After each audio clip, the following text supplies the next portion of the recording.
And we're live with the song stylings of Len Peralta.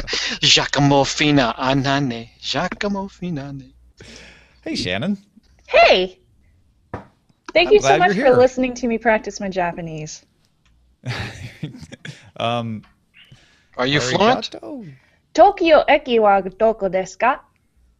Wow, that sounds good to me. Yeah, How do you it say does you're sound- welcome in Japanese? It's Doitashimashite. Yeah. Say it again. Doitashimashite. Doitashimashite. I remember it because it sounds like don't touch my mustache. Doitashimashite. That's not right. I think I just said something insulting. Are you listening to baby metal now as well? No, but have you heard Lady Baby? Oh my gosh. What's Lady Baby? We need Is to, that as good as we baby need to metal? let Patrick Beja know about Lady I'm Baby. just going to let you see what happens when you Google it. It's the most amazing. Are they like baby metal or no? Different than baby metal? It's like baby metal. Oh, but it's with what's his name? a much taller, muscular, manly What is it called? Lady Baby? I gotta see it now. Lady Baby. Oh, Lady Baby. I gotta see it. Or maybe it's Baby Lady. Oh, I don't know. It's You'll Lady. probably One of get the those. same thing. Lady Something Baby. like It has what's his name in it. Oh, that guy? Oh, I love that guy. Such a know. guy. Oh, Lady Baby. Hey, what's up with your Cleveland Cavalier that is getting in trouble for wearing a fitness tracker?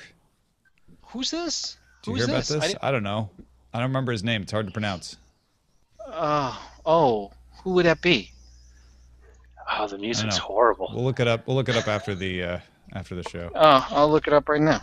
I have the internet. Cavaliers fitness All right. track. We're gonna start doing this daily tech news show now. All right, there we go. Brenda. All right, here we go. When having tea with the Queen, you must remember 3 important things. 1. Pinky up. 2. Never wear a hat more audacious than hers. And 3. Make sure you wear your DTNS t-shirt. To become Queen appropriate, go to dailytechnewsshow.com/support. This is the Daily Tech News for Friday, April 8th, 2016. I'm Tom Merritt. Joining me today, Shannon Morse, host of Tech Thing, producer at Hack5, and many other things. Threatwire, all kinds of stuff going on with you, Shannon. You guys have been building a drone.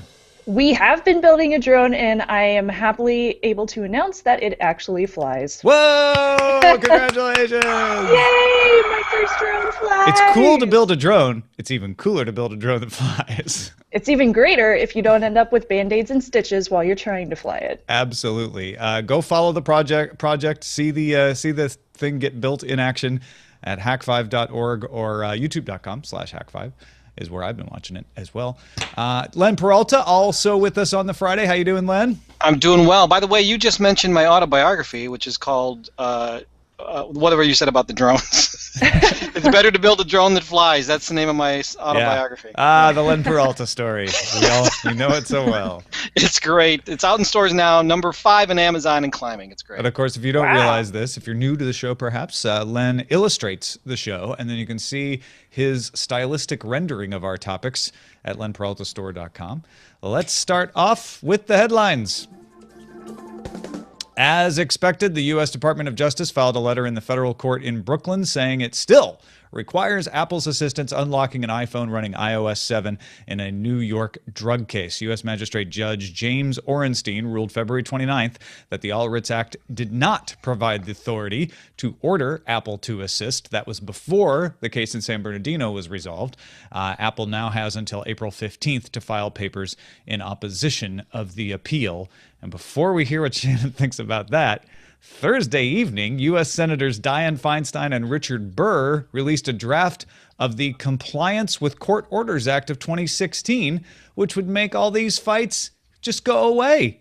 The bill states that, quote, all persons receiving an authorized judicial order for information or data must provide, in a timely manner, responsive, intelligible information or data or appropriate technical assistance to obtain such information or data, even if the data has been made unintelligible on purpose, aka encrypted. The kicker is that no computing service or electronic communication service can make products that can't comply with this resolution. That's in the bill too. So if this were to pass, and by the way, it's just been released, it hasn't even been introduced into committee, but if this were to pass as written, it would mean, Shannon, that the FBI wouldn't have to appeal an order. Like Apple would just have to comply. Apple wouldn't be able to contest it. And B, it would not be against the law to have encryption or make encryption, but if you couldn't access that encryption because of a court order, you would be violating the law. It's way too vague the way that they're writing it right now, and if it passes, we're completely screwed when it comes to encryption. I am not a fan. Not a fan if either. That's not obvious. No, this is a horrible law. First of all, you shouldn't need a law that says you have to follow a court order. So what they're trying to do is take away your appeal, take away your ability to say, well, wait a minute, I don't think the court should appeal this. So you're gutting a defense. You're removing a right from companies to say, hold on, I think this is unreasonable. They're saying, nope, you can't say that, because there's nothing about reasonability in this bill, by the way. It says you have to comply if the judge ever thinks that the prosecution has a case, and you can't make a product that would prevent you from complying. So no U.S. company would be able to make strong encryption without a back door, unless you could think of a magical way to comply with this law without a back door. And everyone in the rest of the world would, meaning everyone who doesn't follow the law already has strong encryption, and people who want to follow the law wouldn't, or you'd have to use non-US software. Mm-hmm. Yeah, it completely violates our privacy and our security rights, and it basically voids the whole point of having a judicial system in America for these kind of issues. Somewhat. We were talking about it in the analysts Slack, people who are patrons at the analyst level, and one person in there said, and wanted to remain anonymous, as someone who used to have to break encrypted drives used by Al-Qaeda fighters, I never once complained that I should have a back door. It didn't stop me from doing my job and getting the information. Exactly. Yes, that's exactly what I've heard from my friends who work with federal government agencies and have to do this kind of decryption themselves. They have the ability to do it. They don't need to make this law.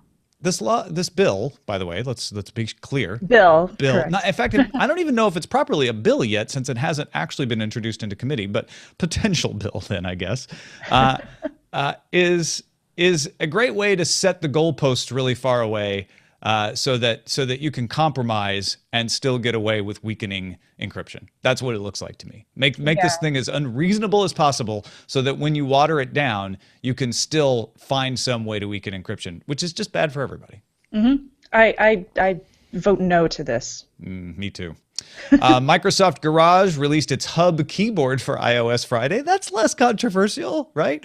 The Hub keyboard's key features include faster copy and paste, text translation, constant access to your, contacts access on the phone and Office 365. You can search OneDrive and SharePoint right from a little button there. Microsoft released the Android version in February, so this is just the release of the iOS version. And if you're thinking, well, wait a minute, I thought Microsoft had a keyboard called WordFlow. They do. This keyboard, Hub, is not related to WordFlow, which is a different keyboard for iOS from Microsoft. Congratulations, iOS. You now have a new keyboard. All the keyboards. TechCrunch reports multiple sources and a leaked document show that Facebook is, in fact, as expected, going to provide developers, or is actually already providing developers, with API tools to build chatbots and live chat web plugins for business clients. The tools are expected to be announced at the F8 Developers Conference. That happens next week. Chatbots will be able to respond with structured messages, so not just text, but title, image, description, URL, calls to action, etc. There's all kinds of specs for adding chat buttons for Facebook Messenger to your website so you can instantly chat with a bot. Kind of cool. Not interested at all. No? You don't like chat bots, or you just don't like that Facebook is running this one? One, I don't like Facebook running it. I don't even have Facebook installed on my computer anymore. And two, I'm just not interested in chatting with a chatbot. I love chatbots. Chatbots are fun. I have too much other things to do. Well, okay, but there's the fun chatbot, which I think is still fun. That's true. But also there's the ones that Facebook is going for, and Kik and Line are customer service chatbots. Yeah. So those are more practical. Yeah, it does make sense. It's going to give businesses one more thing that they'll have to work on. Yeah. OpenWhisper Systems Signal messaging app for the desktop is now available to all. It was in private beta before now. Signal is in the Chrome Web Store and uses the Android app for logging in. iOS users will have to wait. You can send text, audio, images, and video, but there's no way to set up a group yet on the desktop version, but it's there. So set it up on Android, log in on the web, and you can start using Signal for end-to-end encrypted web chats while you can. That's cool. I'm actually really excited about this. And that Signal is the one that was done by Moxie Marlin Spike, for anybody that doesn't know out there. So it's a definite, really good choice for anybody who's concerned about the privacy, and I definitely say go for it. And Signal Protocol is what WhatsApp is using in its encryption as well, which is yes, cool. It is. You can find out more about that on ThreatWire as well. Yes, you can. ER doctors at Our Lady of Lourdes Medical Center in Camden, New Jersey, used the heart rate history from a man's Fitbit Charge HR to guide his treatment after suffering from a seizure. Here's what was going on. The doctors noticed an irregular, fast heartbeat. Now, they didn't know if this is something that was caused by the seizure, because if it was new, if it had just happened because of the seizure, then they could use an electrical shock to reset the heart's rhythm. But if it was a chronic condition, something he had had for a long time and unrelated to the seizure, if they did that electrical stimulation, it could cause a stroke. So the Fitbit history was looked at and showed that the arrhythmia was a new thing, and the doctors therefore performed the electrocardioversion to the heart, evened out the rhythm. Guy's fine. Case was reported Friday in the Annals of Emergency Medicine. Paper is entitled Interrogation of Patient Activity Tracker to Assist Arrhythmia Management. I actually have a really personal interest in this story because I also have a Fitbit Charge HR, and without getting into details, my heart beats really quickly sometimes, and I've talked to doctors about it before. So I think it's really important to use our tools, our technical tools to our advantage, especially if it's going to help you medically. Yeah, and they're very careful in this article in Ars Technica and in the paper as well to say, we're not saying the Fitbit is the medical standard for heart rate checking, but they're saying, with the doctor has the purview to look at this and express some confidence in it, because heart rate trackers have been around for a while. And if they feel like this is reliable information, they can act upon it. And I think that's great. It can definitely help, especially if you're the kind of person who doesn't necessarily notice those kind of things going on in your own body, which can definitely happen in some kind of forms of arrhythmia. Absolutely. And so in your case, they would look at this and go, ooh, we see a history of this. We better not do the electric shock. And that's good. Exactly. You want them to know that. Yeah, exactly. Uber will pay $25 million to settle a lawsuit in California accusing the company of misleading customers about the thoroughness of driver background checks. In fact, they're now banned from making a lot of the claims that they used to in their marketing about those background checks. Reuters reports that Uber must pay $10 million in 60 days, and the rest will be waived if the company complies with the terms of the settlement for 2 years. So go 2 years without making any of those statements. They'll be fine. They won't have to pay the rest of the money. Case was originally filed back in December 2014. Uber, come on, guys. Yeah. Interesting that they got sued by the district attorney in San Francisco and in Los Angeles at the same time. That's pretty bad. One of the few things that San Francisco and Los Angeles have teamed up on, I think. One of the very few. Ars Technica reports that leaked extracts from an assessment indicate that Europe's Article 29 Working Party plans to say the proposed EU-US Privacy Shield does not provide adequate protection for European data in the US. Translation, that deal for safe harbor that allows you to transfer information back and forth from the US to Europe, not good. We're not going to recommend it. Now, support from this working group is not a requirement for the European Commission to implement the new agreement, and companies are putting a lot of pressure on Europe to implement this because otherwise they'll have to face tons more liability. Mm-hmm. However, the group can support legal cases against the implementation. So if they're saying we don't support it and it does go into effect, expect them to file lawsuits. This is one of those stories that I haven't looked into too much, but it's been growing a lot lately. So it's something I really need to research. It's important. And if there's been people who haven't followed up on this, the idea is Facebook can store European data in the United States and not be liable for certain things because there's what was called a safe harbor agreement. It said, look, if a U.S. company stores European data in the U.S., that's okay. And likewise, if European companies store U.S. data in Europe, that's okay too. There was a safe harbor agreement. The European Court of Justice determined that the agreement was invalid. And since that time, there hasn't been protection. There's been sort of an extension given that like, hey, we won't sue anybody while we figure this out.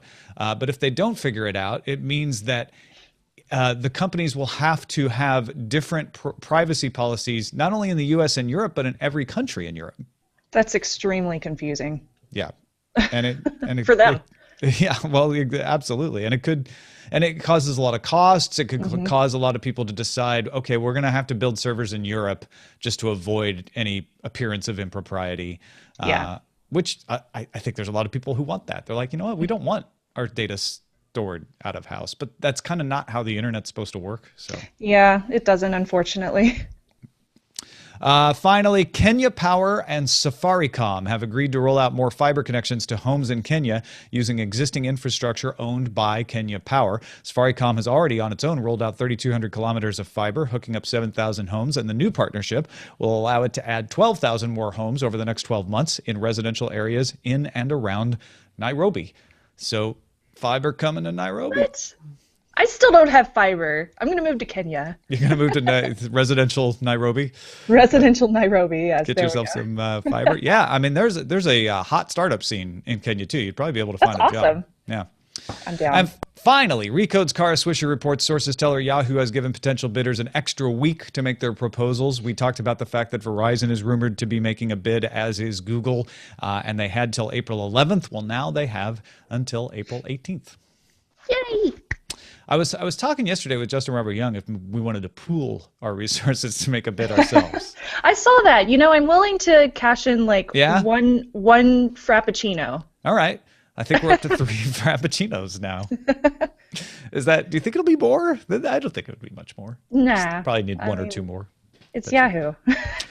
Thanks to everybody who submitted things that we used from our subreddit. You can do the same. Submit your stories. We will use them at dailytechnewsshow.reddit.com, and that is a look at the headlines. All right, one story that we didn't mention in the headlines but is getting some attention today is that Brave, a new browser, it's cross-platform, Linux, OS X, Windows, Android, iOS, their deal was that they had ad blocking built in, but they are announcing, as of March 31st, an ad replacement program coming in May that will swap in ads that are safer and don't track you and share revenue amongst you, the publisher, and the browser. Sounds amazing. Everybody wins, right, Shannon? How did the publishers react? Yeah, they weren't too happy about that. So Thursday, a letter from ad agencies and publishers, and these include Dow Jones, the New York Times, Washington Post, Tribune, amongst many others, they say, quote, "Your plan to use our content to sell your advertising is indistinguishable from a plan to steal our content to publish on your own website." And they continue, "Republication that violates copyright and trademark laws and websites' terms of use," unquote. So how did Brave take that? I'm sure they're like, oh, you guys have a good point. You're right. So Brave ended up writing this really long blog post, and it's very detailed. I highly suggest that everybody go read it. But one of the most important statements that they made, Brave CEO Brendan Ike, I want to say. I think so, he said, quote, "Contrary to the misstatements of the NAA letter, Brave is the solution, not the problem for users and publishers." So here's what's going down. If you're like, oh, hold on, how's this thing work? What Brave announced was called the Brave Ledger. Now, it's Bitcoin-based, but don't let that confuse you if you're confused by Bitcoin. Just think of it as there'll be an online account planned to launch in May that will give you 2 options. You actually have 3 options. One would be not to do anything and browse the web as it is now with everybody serving their own ads. But your other options would be the ad-free mode. So that gives ad blocking, but it allows you an extra thing over the usual ad blocking. You can choose to pay the sites you're blocking the ads from. Payouts are based on a ratio weighted by your visits. Brave takes a cut of that, maybe 5% as a processing fee. You as a user can control those weights. They're algorithmically determined based on your browsing habits, but you can change them up. And then they pay them out to the publishers. So you're blocking ads, but you're going ahead and giving money to a fund that will go to the publishers. That in itself is a little controversial. The ad replacement mode, which is the default mode on Brave, takes the total views aggregated into a weighted list for publishers and replaces the ads with ads from Brave's ad network that are not tracking you. Basically what Brave does is it says, we store all your data about you on your browser. We don't keep any of it. So your browser signals to the ad network. They do a lot of travel stuff. That's all they say. They give categories, say, give me some travel ads. This person does travel, but they don't actually give any of your intimate data. Those total views are aggregated, and then the money for those ads is split up with 15% going to the partner that serves the ad, 15% going to Brave, 15% going to you, the user, and 55% going to an account for the publisher. And you have the option to go in and say, you know what, I don't want any money, give it to the publisher. And that would give the publisher 70%. That user data of yours, by the way, is encrypted. It's never unencrypted by Brave, so they never see it. So the idea here is everybody gets paid and your private data stays private. So one of the kind of interesting things about this for a publisher, especially for pretty much any site that runs third-party ads from an ad network, is that usually you'll only get up to 45% of the revenue from those ad networks, but in this case you would get 55% at the low end and up to 70% on the high end. However, the newspaper's problem with this, the online agencies, their problem is we don't know how much that percentage is going to be, and if it's going to be any more or any less than what we're currently receiving from our third-party networks. Yeah, I think the big problem that the publishers have here, and it probably lots of people out there looking at this saying, what, this is good for the user. The publisher should just agree. They're going to get more money than they would from AdBlock Plus, right? Right. But the problem is no one asked the publishers if they would like to do this, right? Right. Brave just said, this seems reasonable, so we'll do it. And publishers are not used to doing that, especially in advertising. The advertising departments of publishers negotiate everything to get the highest return. They don't just have somebody come up and like, we'll give you between 55 and 70%, and you'll just take it. That's just not how it works. It'd be nice if it worked that way. It'd be so much easier, but it's not. One of the huge problems that I have as a user is the fact that there are so many security concerns with advertisements from these ad networks currently. I mean, just a couple of weeks ago, an ad network was sending out malware to top sites, and some of these were news sites, news affiliations, and that's extremely, extremely bad for users who don't even think about blocking these ads. I mean, you currently have a lot of add-ons, you have extensions, and you also have other browsers that currently block ads. So the fact that Brave is going one more step forward feels to me like they're the first people setting foot into this new future that we could possibly have, and a lot of the publishers are really afraid of that. Yeah, and I mean, first of all, you have to trust that Brave's ad network isn't going to serve malware, which, first time it does by accident is going to bring this all coming down. But let's say for the most part, it's a good actor and it's doing its best, and it doesn't most of the time. That is an improvement. That's a service. And I see where the logic goes, right? We can build a browser that blocks all the ads. But what if we were able to provide a replacement for these ad networks that are full of malware? Well, okay, we could do that, but only for publishers who agree. Well, why? Is it better to have the ads blocked by the user or to have them replaced? I mean, if they're going to be blocked anyway, what's the harm in replacing them, right? And I could see the slippery slope they go down to get to this point. It's perfectly reasonable. It's a huge slippery slope. I mean, I'm a content creator, so I have websites, but I don't use third-party network advertisements because of, the security issue. So for me, as a content creator, it's not going to affect me. I can understand why these different news publications have such a large issue with it, and it just comes down to money. It comes down to how much money they're going to make and if it's going to benefit them or not. And I would have no problem going into Brave and agreeing as a user for this, because I do currently block ads unless I really feel like supporting a company. And then I am wary about those third-party networks, again, because of privacy. Yeah. And some of the claims made in the letter are a little bit extreme. For one thing, you can compare this to ISPs that tried to put their own ads on pages because you were a subscriber. I think AT&T even still does something similar to that, where you can pay a little less if they can collect information about you. But the difference here is you don't have to use the Brave browser. Right. That is your choice. So you are assuming the choice, hey, I'm going to do that. The publishers, however, don't get a choice. And I think that's really what's going on here is the publishers didn't get asked. They didn't get to opt in to this system. I don't think Brave is breaking the law. They claim they're breaking the terms of service, and I think that's arguable. They're basically saying we'll serve your site, we just don't serve every element of your site because we're a browser, and browsers can either decide not to serve elements as they do with JavaScript blockers or with ad blockers, or they can decide with the user's agreement to serve differently how those things appear.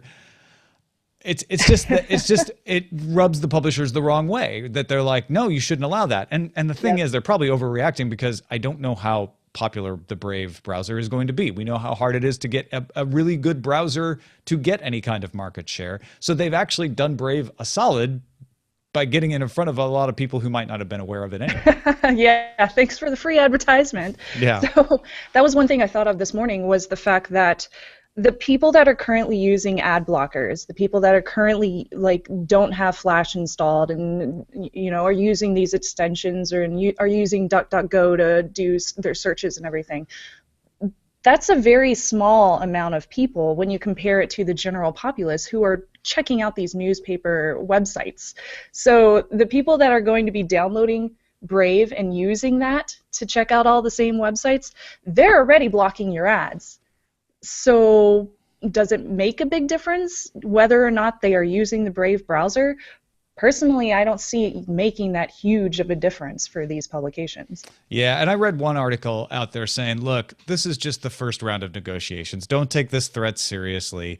And I think that may be right. We're looking at the publisher saying, you didn't talk to us, so this is how we're going to react until you talk to us, which you'll now do, and then we'll figure something out. Because honestly, if the publishers consent to this and get a revenue share that they agree to, why wouldn't they deal with this? I mean, why wouldn't they? The only reason I can think of is if I'm an ad salesperson at this publisher, I don't want to surrender those relationships to Brave. Yeah. And that is a valid objection. But otherwise, it's like you said, if you're reaching a bunch of people who are going to block ads anyway, this is a way to get some ads and make those people feel good about the fact that they're supporting your site. I'm always welcome to being able to support, professionals that I see in the industry that I can relate to and that I'm proud to support. And if these news industries would be welcome to that, I'd be happy to support them. But if they're just going to send me things that might be stealing my data behind my back, I'm going to block those ads. Sorry. Not sorry. Hashtag bye, Felicia. Sorry, not sorry. W. Scottus1 in the chat room just said, don't support extensions. Can't do it. Brave may support extensions down the road, which could change people, but I think that's the bigger challenge for Brave, actually, is just adoption. All right, let's get to our pick of the day. Christian has a pick. He wanted to suggest a TV show for the pick of the day called The Code. It's on Netflix, he says, at least in Norway, and I checked, it's on Netflix here in the US as well. Contains some suspense, some hacking, some conspiracy, and it's Australian. I'm 4 to 5 episodes in and like it very much. Oh, and it has Xena in it. Lucy Lawless is one of the main plays one of the main characters. Yes! The Code. This is on my list. I have yet to watch it, but it is on my list. Yeah, I'm gonna add this to my Netflix queue as well. I know somebody mentioned to it when Mr. Robot first came out. They were saying, hey, there's a great Australian show too, and it kind of slipped off my radar. So thank you, Christian, for reminding me about this. Send your picks to us, folks. Feedback at dailytechnewsshow.com. You can find more picks at dailytechnewsshow.com/picks. Our first message on a Friday comes from Nate Langston at the Tech's Message podcast. If you want a UK perspective on technology news, I can't think of a better way. I love their show. What do you got for us this week, Nate? Thanks, Tom. Well, this week we're going to be exploring a slightly different breed of topic for you in the form of dog microchipping, which is now becoming legally enforced in the UK on pain of a fine. If you don't microchip your beast, what exactly does that mean for dog owners? Plus, we've got our hands all over the Huawei P9. We're going to be exploring what exactly that phone and its dual camera design is good for. All that at textmessage.co.uk or just techpodcast.uk. Thank you, Nate. Do you chip your pets? Do you have any pets? I do, yeah. I have 2 cats, and they're both microchipped. I do it mainly just so that if they ever get caught by outside in a storm or something, they can get picked up and they'll be able to find me. And that Huawei P9 is a fascinating piece of kit. You're going to want to watch, or listen, rather, to text message this week. All right. Also got a posting up on the blog. You can do that too. You can email us or you can post on the blog, dailytechnewsshow.com. Rob SMD says, hey, you guys were mocking the use of faxes in the modern age, but in medicine, the fax is far from dead and remains the primary method of relaying information between doctors. In part, this is likely due to a misperception of HIPAA standards when it comes to the privacy of communicating about patients. There's a general consensus that an email message about a patient is more likely to end up in the hands of an unintended recipient than a fax. Yes, we are living in a world of electronic health records with the intention of improving communication between healthcare providers, but guess what? There is still almost zero interoperability between all these systems. There are standards, but alas, too many of them, so no EMRs talk with each other to relay patient information. One thing they all do, though, is have built-in fax capabilities. Rob from Hanover, New Hampshire, eye surgeon and tech geek. Thank you, Rob. Yeah. Cool. I think there's a few other industries that are similar. A lot of the accounting that I have to deal with and real estate, they still just want to fax because they know it works. Oh, yeah. Banks still do it, too. Yeah, absolutely. Appreciate the feedback, Rob. And appreciate Shannon being on the show. You're great, as always. Thank you so much. Thank you so much. Yeah, thanks for having me on. I love being on DTNS. It's awesome. HAK5.org. Go check out what Shannon and Darren and Patrick have been up to. It's Tech Thing. It's Hack5. It's all the things, ThreatWire. As we mentioned, the drones. Is that kind of the big thing to tell people about? Yeah, currently we've been doing a lot of drone action, and on Tech Thing we've been talking about all sorts of hardware reviews and how-tos, but I'm going to be going to Japan next month, and I'm going to be having a meetup on May 23rd, and you can go to my blog, snubsy.com/blog, to find out more and RSVP. Turns out I might even be having dinner with Patrick Beja. Oh, fantastic. Cool. I was going to say. I hope you guys cross paths. Anthony Carboni is over there as well. It's the year of Japan, apparently. I know. I want to go to Japan this year. I'm like, fingers crossed that I can trick my wife into tricking her boss to send her to Japan for work, and then I can tag along. I'll go. Let's do it. Yeah. Sounds good. All right. Check that out. So May 23rd, which would be May 22nd in our hemisphere, but you won't be able to go if you're not in Japan. So it's May 23rd. Yes.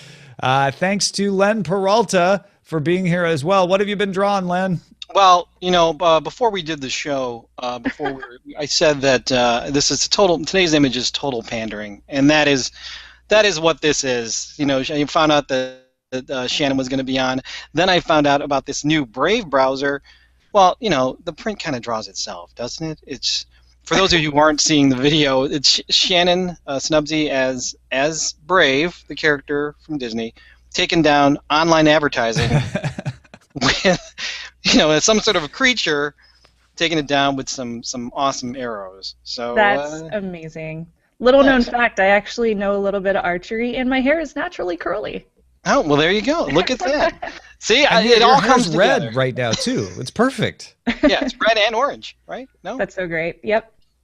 It's awesome. Red and orange. So there you go. It's available right now in my online store, Len Peralta Store. I'm telling you, you will not only want to go to lenperaltastore.com and just take a look at this. You'll probably want to buy a copy as well. This is really good. I might actually buy a copy, and I drew it. So yeah, there you go. I'm buying a copy. And I support you on Patreon because I love your drawing. Thank you so much. Oh yeah, thank you. Patreon.com/Len. That's where you can get this image and every other image I draw every Friday for DTNS. If you back me at a certain level, you'll get these all as a digital file. You can also get a DTNS boss backer if you back me at the 250 level. So boss backer. You need to get the guy that does those radio spots. That'd be awesome, man. Yeah. Excellent. Thanks everybody for supporting the show. Those folks out there who support the show already, you deserve a huge pat on the back for making it possible for us to do this show. If you don't support the show already, or if you're like, well, is there anything else I can do? Go to dailytechnewsshow.com/support. We have lovely Daily Tech News Show mugs in the store. We've got t-shirts. And of course, if you want to support the show on an ongoing basis, maybe get in that Slack channel. Go to patreon.com/DTNS. We are halfway to the goal for a 6th day of DTNS, so you will get one every other week right now. And if you want to make it every week, help us out. But we'll have an example of that. Peter Wells will be doing a day 6 this week, and he said he will touch on contactless payments in Australia because it works differently down there, and he's got some insight into why that is. Our email address is feedback@dailytechnewsshow.com. You can give us a call, 512-593-2459. That's 512-59-DAILY. Catch the show live Monday through Friday, 4:30 p.m. Eastern at alphageekradio.com and diamondclub.tv. Visit our website at dailytechnewsshow.com. Back on Monday with Allison Sheridan to convince her that VR is more than gaming. Travis Falstad. This show is part of the Frog Pants Network. Get more at frogpants.com. Diamond Club hopes you have enjoyed this program. Is Hack5 Darren in the chat room? Probably. What's he doing in the chat room? I couldn't get into the chat room earlier. Did I get in now? I wasn't even in the chat. Who is that? I'm so lame. Not even in the chat room. I love the chat room. Len, I love that drawing. Oh, thank you. It's amazing. Thank you so much. It was fun. It was a lot of fun. The minute I read it, I was like, I got to do this. It's fun. And plus, I saw that you had colored your hair. I'm like, oh, that's perfect. It's gonna be a different color next month. Showtime. I also kind of feel like it's a Thundercat, which makes it even cooler. The logo. Oh yeah, yeah. It was a cool logo. What's a lion? Cool logo. I got. Show titles. Yeah. What do we got? Anything good? Kill this bill. That's good, Get it? Roger. Kill this this bill. It's cool. I like that That's one. pretty good. It's better to build a drone that flies. The brave little browser. This week in encryption. Congratulations, the keyboard. I actually really just like Kill This Bill. Yeah. Any objections? So ordered. Jen Urso says the motion is carried. Done. Done. Boom, boom. I'm just a bill. I'm only dead. I'm just a draft of a bill, and I make you all ill. Yes. There's a dog behind you. It's amazing. Jax is very busy right now. Eating your couch? Yeah, Oh, he's eating his ball. He's Sawyer's cleaning. bored. What are you doing, Sawyer? Why are you bored? He's He can't bored hear because I'm not anything. there. Yeah, exactly. He's like, she's not real. That's just a fake Shannon. That's not a real Shannon. It's not the real Shannon. You're not the real Shannon. Well, if you need somewhere cheap to eat in Japan, eat at. I don't know if are they still around? Hold on, let me see. Patrick Beja invited me to some gyoza place in Kyoto. So apparently That would this be is good. happening. Sounds good. That's all they serve, though. I don't know, but I'm okay with that. That's the one thing. That's the one thing I remember about Japan was after a while, like I just wanted a burger. I was like, I just give me a hamburger. Go to Well, my Moss meetup- Burger. Moss My Burger. meetup is at a place that does like pizzas. So Oh. If you get a chance, Moss Burger in Japan. You'll like MOS. Walt Mossberger? MLS, okay. Moss burger. And if you need somewhere cheap, like beef bowls, just like beef and rice, it's Yoshinoya. They used to have a couple in San Francisco. Used to eat it after work. They eat a Oh, couple. yeah. Do they not have those anymore? I used to eat In them. San Francisco now. Yeah. Oh, where'd closed they go? Huh. Well, they were a Japanese chain, so what's interesting is during the whole mad cow scare during the 90s, late night or around the late 90s, early 2000s, there was a run on the chain because the country was going to ban all imported beef, and so everyone like lined up because that was the only time they would be able to get the price like it's like $2. Because after that point, all the price of beef would go up by triple. People's like, oh, I want to get my beef bowl. Well, I can't. Beef balls, so good, so cheap. And it's always filled with single old guys. They just sit around like. It's like the Sizzler. Yeah, kind of. It's like It's Sizzler a is Japanese where Sizzler.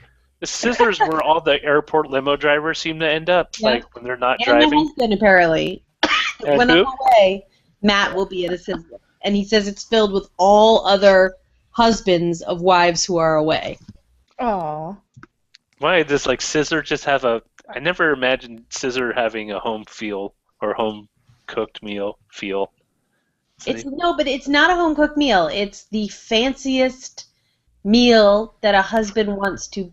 I'm generalizing. To pay for. To pay for while his wife is away. Like, I want to eat steak, but I don't want to spend $100. I'm gonna go to Sizzler. If I want steak, I'll cook it myself. Someone to butcher it at Sizzler. Yeah, I don't know if what is at Sizzler counts as steak, really. It's more like just steakish. Steak-ish. It's like steakums. I've never eaten at a Sizzler before. Oh, wait a minute. I find that hard to believe. I've never had Sizzler before. Have you been to Outback Steakhouse? Yes. It's kind of like that, but not as good, which is saying a lot. Oh, gosh. If you've been to Outback Steakhouse. Yeah, no, it's not. It is not anything like Outback Steakhouse. It is entirely like Taco Bell is to Mexican restaurants.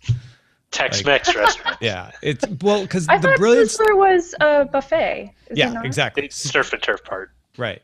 So you go there for the buffet because they have like these crazy tacos and on the buffet and noodles and spaghetti and stuff, and then maybe you order a steak. It's not going to be a very good steak. No.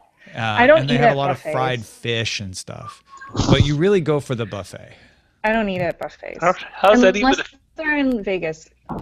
Because I went to school for restaurant and hospitality administration, so I learned all the things about buffets that you never want to know if you're eating at buffets. Yeah, they're a vector Don't for say disease. it out loud in this But house. so is everything. Oh. Going outside is also a vector for disease. Just don't go outside.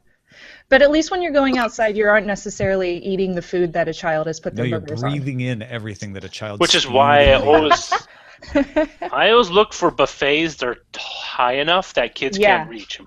And then they have the like at Fresh Choice, they have the little tray carriers on the edge all the way down the buffet. So if you're under the age of like 12, you can't reach around or reach over. Nice. Have you guys ever heard of a place called Texas de Brazil? Texas. No. I feel like I've seen an ad for that in an airline magazine. But I don't Yeah, think I've ever they're been like, there. it's funny. They're just like the Brazilian steakhouse sort of concept, right? Uh-huh. I took Nora there for her birthday this week, and it was kind of, I was like, oh yeah, this is so cool because they keep bringing you the meat and stuff like that. And all that. Basically, it's just an overblown buffet.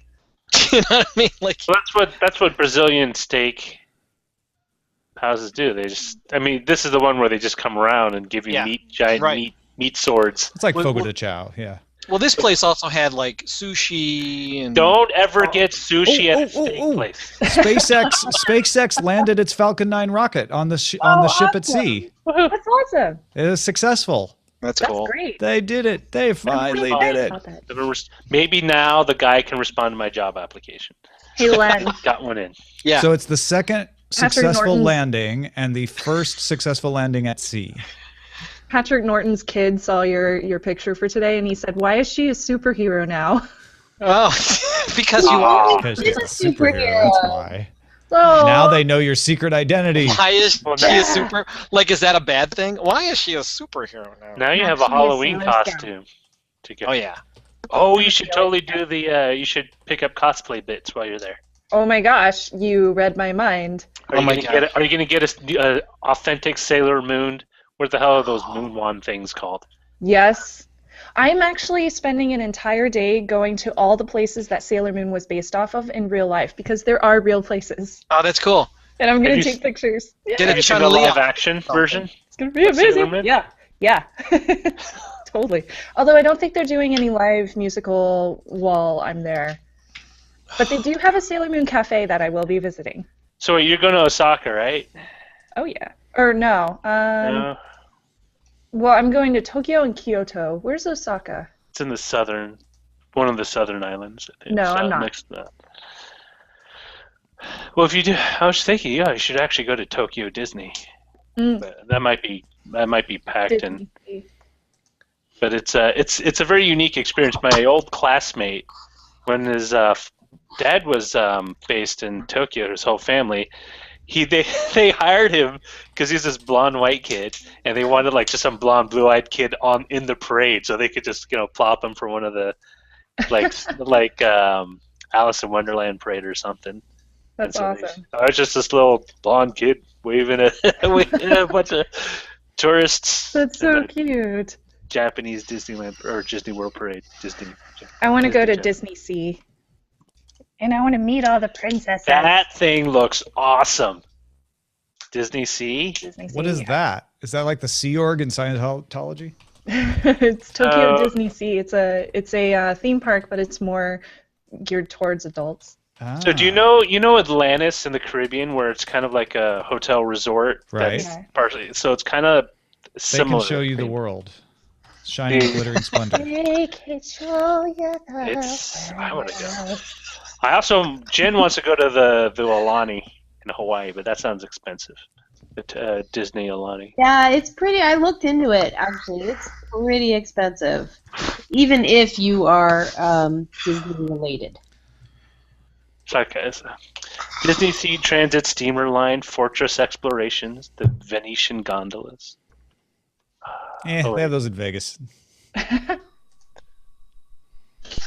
Tokyo Disney. All right, I'm gonna figure out dinner tonight. Spaghetti. What are you thinking? No, not spaghetti.